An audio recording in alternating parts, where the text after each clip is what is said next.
Welcome back, Barry at where stories are always intact. Join the fun, let's all react. Barry acts, that's a fact. Scary Fall Stories Part 6. Yes. So I'm gonna go off from last time, Part 5. I'm gonna go off the same video, but I'm gonna go on story 2. The first story was garbage. It was so garbage. It wasn't scary at all. So let's hop in the second story and see what the story is all about. I hope this one is scary.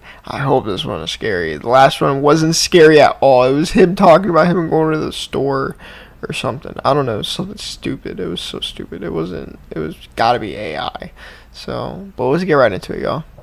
I'm gonna be linking this in the description below if you guys want to go check it out. Make sure you guys hit that notifications too on my channel. I've never really been into history. I'm more interested in the natural world than stuff that happened before my time. But last autumn, my dad gave me something that he'd been keeping hold of that would spark off something of an interest in the First World War.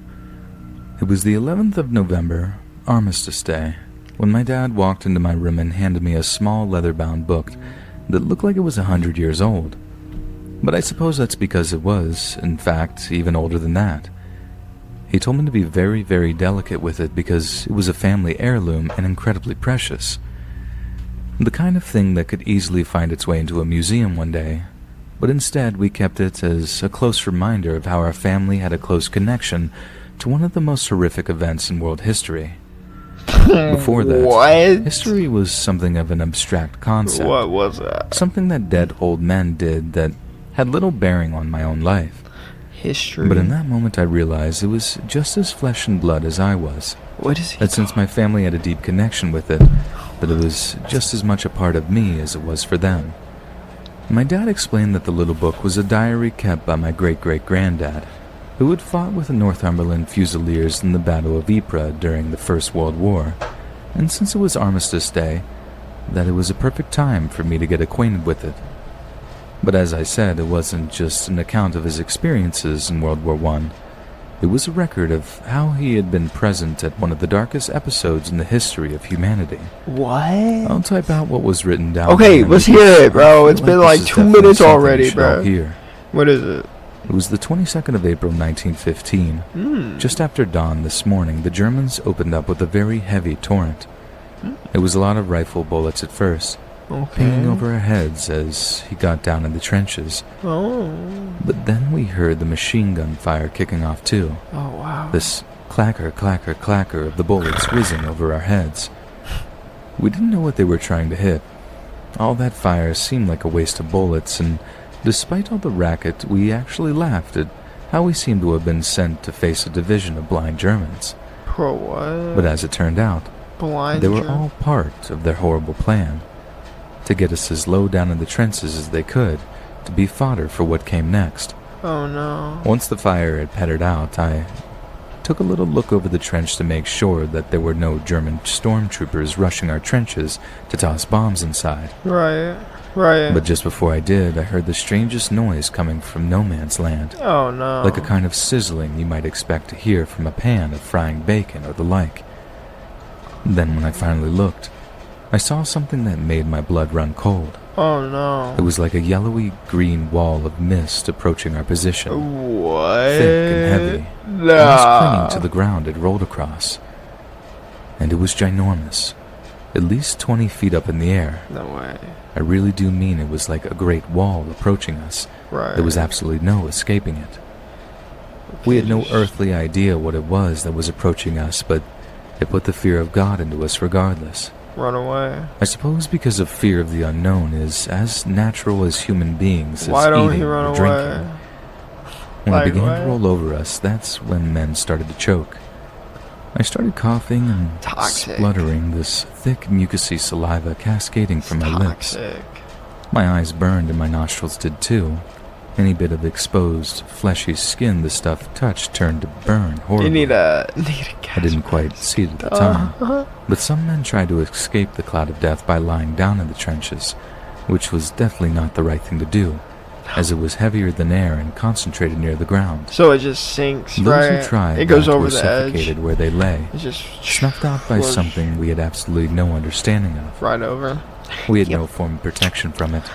All we could really do was wet out handkerchiefs in the muddy water at the bottom of the trench and put it over our mouths, same as you do to stop yourself inhaling smoke. We were ordered to hold our position at first, but after a few minutes, even the officers in other parts of the trench more badly hit than us started to run from the gas. In the end, we too escaped the trenches and ran back towards the Minen Road. There, you could see these chaps just laying there gasping for breath. There had to be thousands of them, as far as the eye could see, and they were dying in one of the worst ways imaginable. The worst for us was that we had absolutely no idea how to alleviate their suffering. It was so confusing that one of our sergeants took this Can't do big jar of anything. Vaseline and started applying it inside the throats of some of these poor young blokes. It didn't help, I can't of course, imagine. but I think the point was to help him feel like he was doing something, anything to help the poor buggers. And my God, the state of them. They were swelling up. Swelling and changing color as they asphyxiated on their own lung fluid. Of course. Just rows and rows of men turning purple and blue before they died. Oh. Some others that had only breathed in a little were desperately trying to drink muddy water from ditches at the side of the road, but didn't do them any good. No. It just made them sicker. Oh. Our eyes were streaming with tears, God. burning like the devil, but I can't luckily imagine. for me, I could still see. There was nothing we could do for those that were blinded, but they needed some kind of comfort, something to at least give them an idea that their wounds could be treated. All we had were rolls of bandages from our first aid kit, which we carried in the corner of our I'd tent. have to come up with So we something unrolled else. the bandages and I'd wrapped rather them around the figure hands of out those that were how bleeding to... before we marched back towards Ypres for treatment. I was put at the head of the column of 10 or 12 blind men, each with a hand on the shoulder of the man in front. Wow. All you could see around you was columns of blind men being led back from the front lines. Nah, It was truly that's... haunting. That's actually But perhaps the insane. most haunting part was that, on our way back, we marched near the riverbank. It was there that I saw hundreds of bodies floating in the water. Men had gone down into the river, trying to drink the water to soothe the burning in their throats. They then died in the water because of the bloating effect of the gas. They just floated up to the surface and started floating downstream. It was a river of bodies, and it's an image I don't think I'll ever forget as long as I live. Of course not, bro. What? I have to go roll call soon to see just how many are left, but I don't think there are many left at all. God help those of us that are well enough to carry on the fight, because I know we'll have to face this new and terrible threat again, Oh wow. and soon. So what is That's this all there is mysterious? in that particular section. Is of the this diary is this regarding all it the is? Battle Is of this Ypres. mysterious fog? But I Is sat what? there and read it Because in one more sitting. if it's this mysterious Totally fog, then I had no That's idea I had not- a family member that had been involved where in did it something come so from? Is it terrifying. scary? I don't know if Something that it's. I think would have driven me mad. Oh, if I'd been ooh, is it forced gonna to come witness it. again? I don't know. Reading the what. diary was more terrifying than any Stephen King novel I've read, because I know it was real. Bro. I know I the don't River of know. Bodies was What actually a y'all real think thing, about not that? drawn from the imagination of some dumb writer. After that, I couldn't stop reading about World War I, knowing my great-great-grandfather was a part of it. A lot of it is pure horror, but nothing disturbed me as much as reading about the first gas attack. I'm sure you'll all agree. Being subjected to that sort of new and terrifying technology Yeah, that's would have what it truly been was.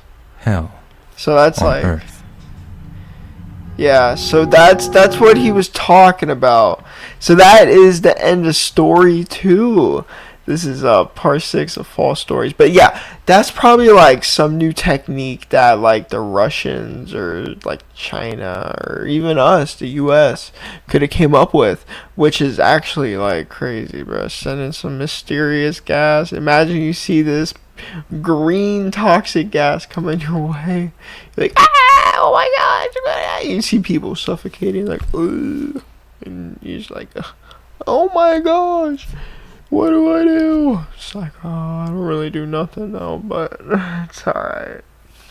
It's insane, but it was alright. It kind of had me for a minute, but I got unscared once I realized it was just a technique that the offense was using, so it's whatever. But yeah, I'm going to be linking this video in the description below if you guys would go check these stories out for yourself.